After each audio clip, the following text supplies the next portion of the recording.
Hey, good morning, everybody. I hope you're having a great Monday so far. We're gonna have a great week this week. This week is gonna be totally awesome. It's gonna be incredible, and it's gonna be because you have put some intentionality behind the week. And what you put intentionality behind, you put intentionality behind winning. You're gonna be winning this week. You're gonna stack up a bunch of wins. You're gonna have a whole bunch of exciting things that you're gonna be able to testify about that happen in your life that God is doing, and so that's what I'm looking forward to. And I know that you're saying, well, Pastor, how you know that? I'm speaking prophetically. Yeah, I'm speaking prophetically over all of our lives. Every last one of us are going to have a great week, and we're going to have an amazing time enjoying the week. So let's get in, let's jump in, let's get tapped in, get somebody else with you. You know, if you know somebody that may not be on, well, I'll go ahead on and do me a favor. Yeah, go ahead and do me a favor. Text them and take some time to call them and tell them you need to get on this 10-minute tune-up because it is definitely going to get your week off to an amazing start, to a great start. So I'm looking forward to it. Good morning, Elder Gilda. How are you over on our conference line 5606? Appreciate you being on 1070. I am so excited about this 10-minute tune-up this morning. I was looking forward to it. What's up, Sister Erica? Hey, Sister Judy, how you doing? Come on, y'all, let's get in here. Let's get our time going for a brand new week. Man, yesterday's service was incredible to me.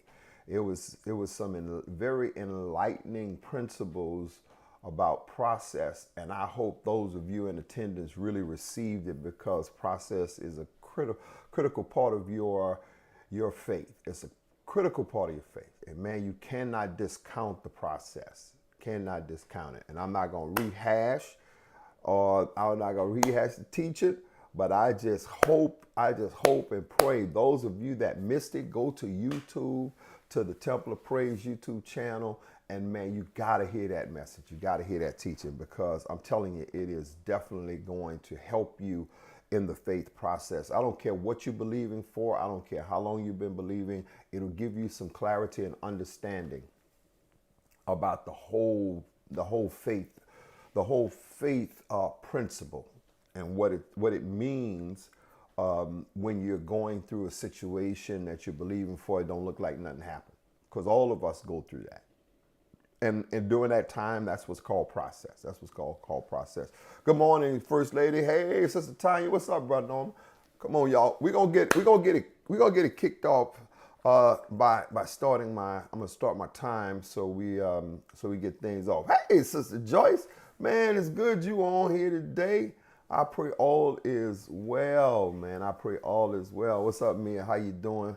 Okay, so let me get my time started, y'all.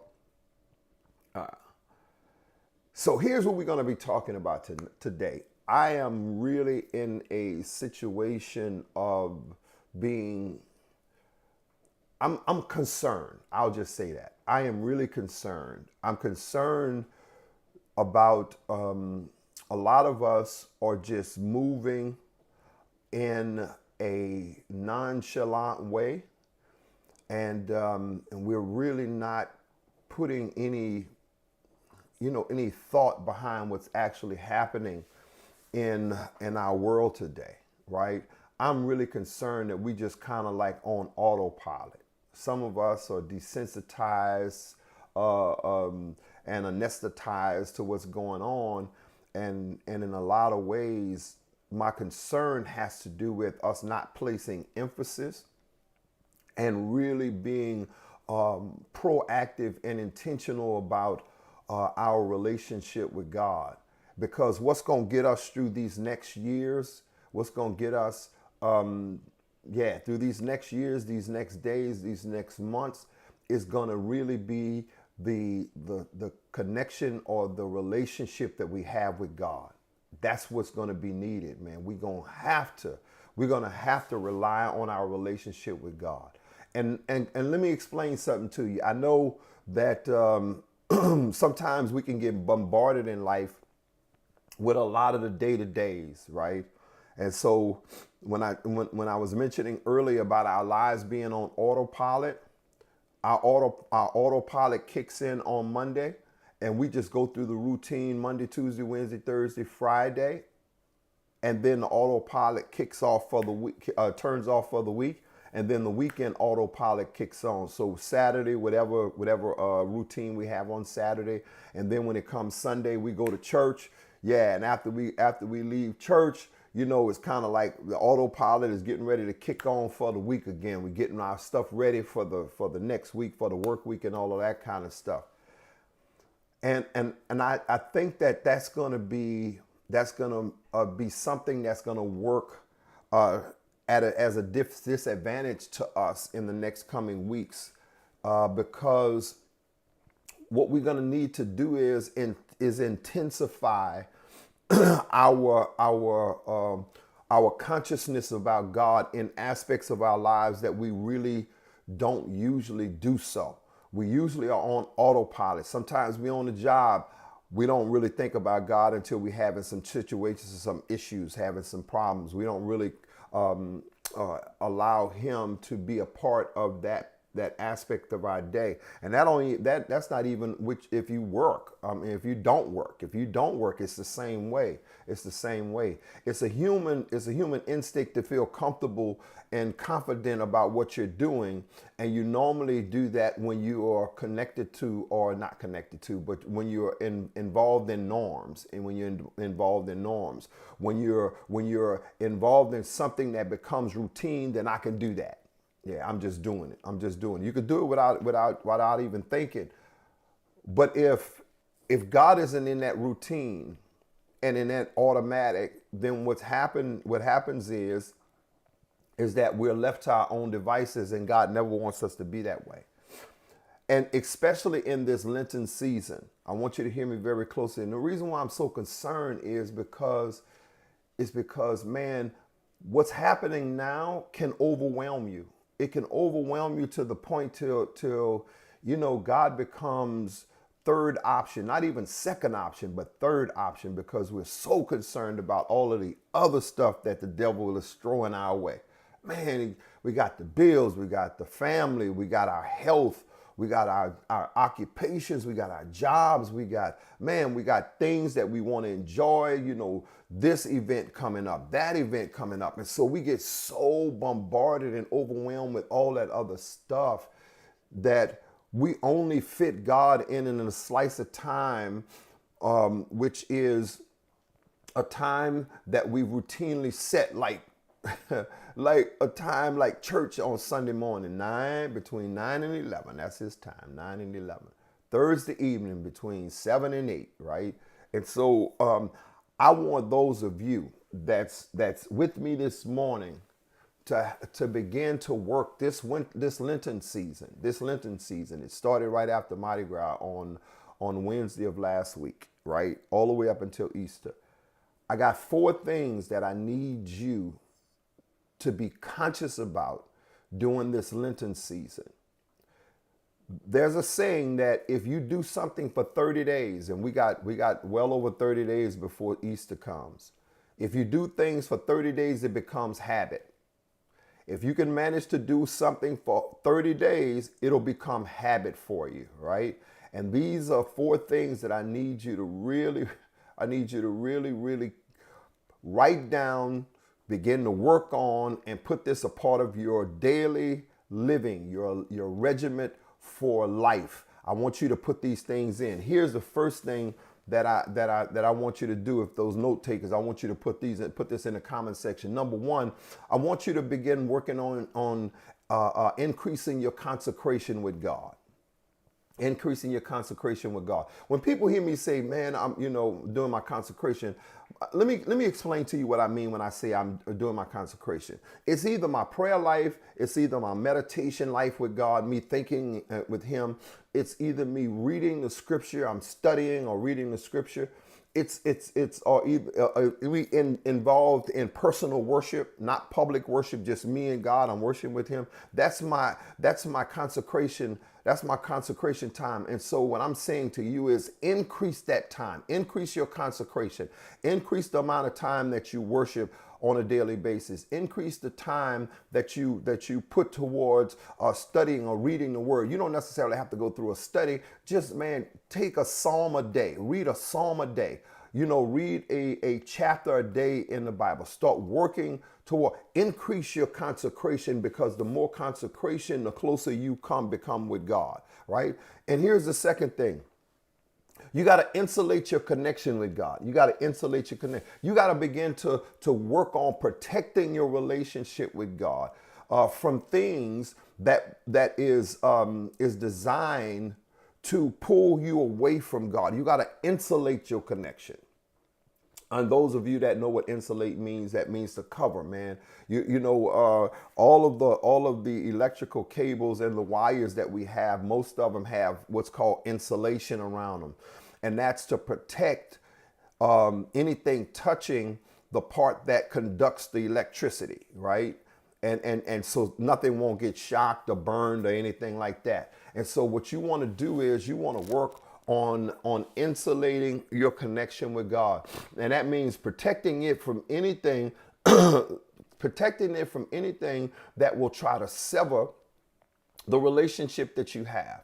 Okay. And let me give you an example of what I'm saying. So your connection with God is personal. And so sometimes public things will try to separate your relationship from him, right? Public things. That's things that's external to you and him.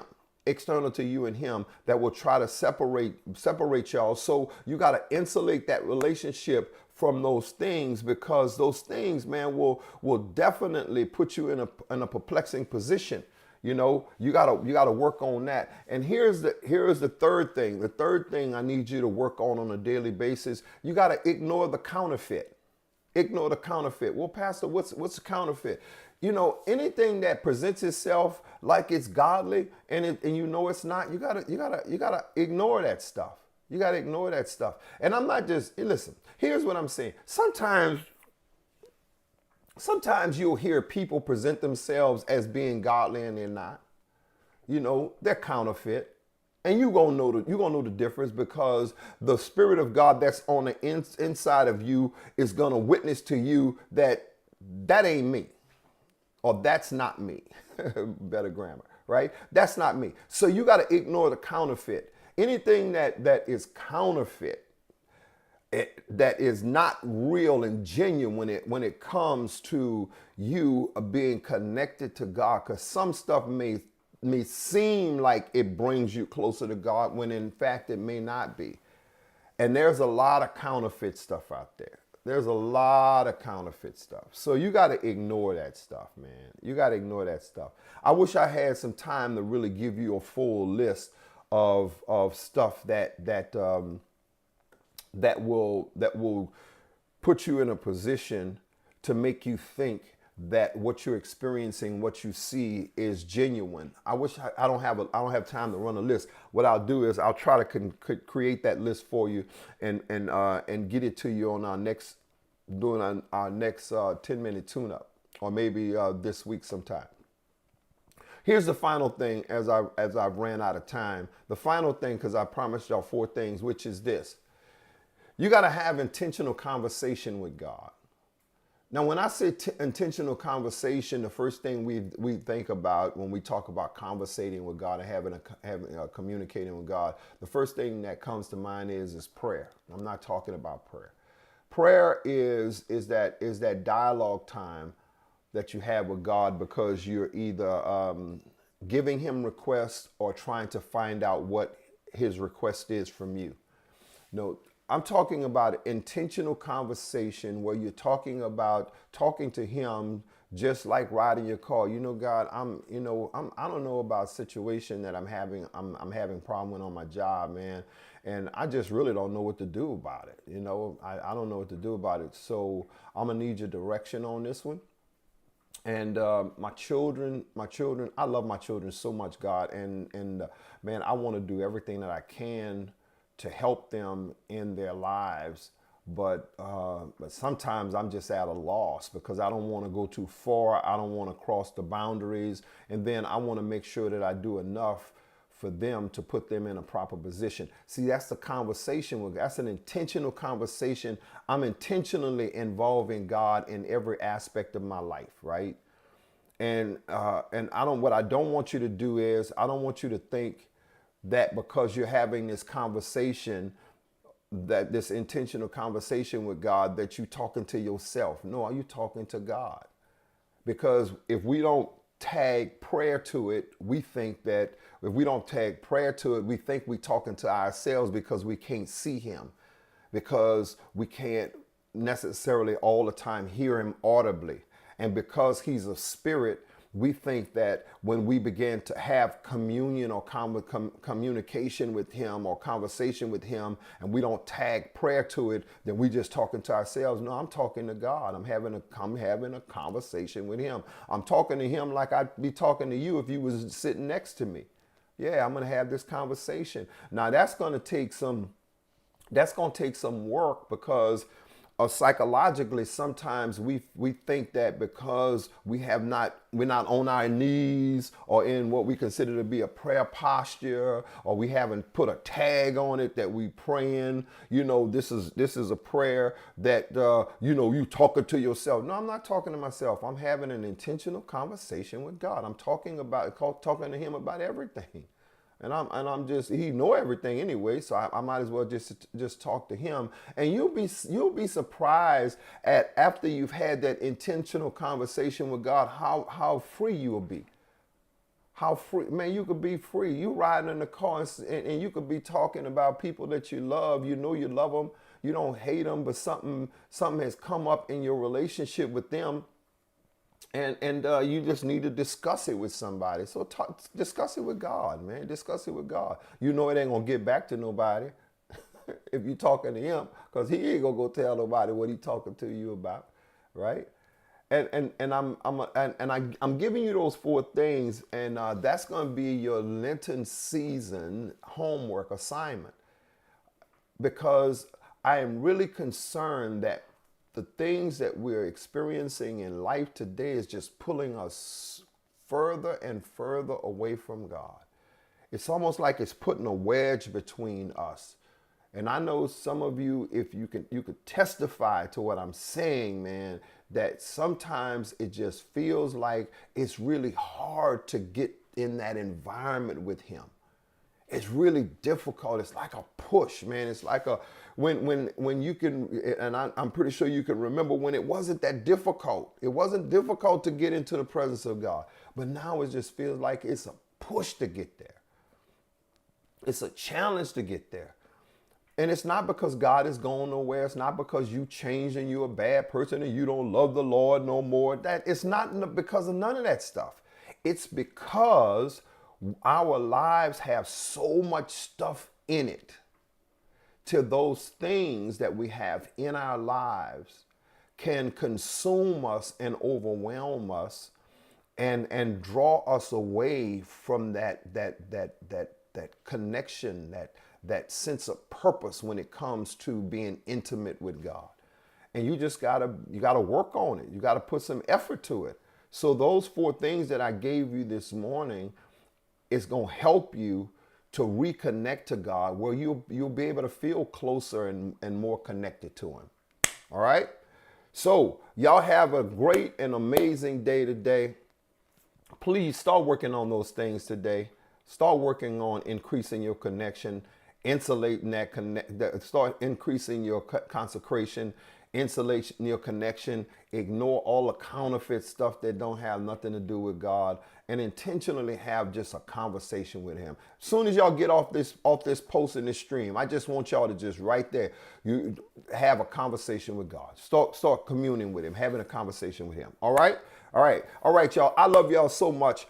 Y'all go and have a great and amazing week. Remember, this is a week of wins. We just going to keep stacking these wins up, y'all. We're going to keep stacking them up, and we'll have a lot to celebrate on this week, because, man, God's going to do some amazing things in your life. All right, I'm out. God bless you.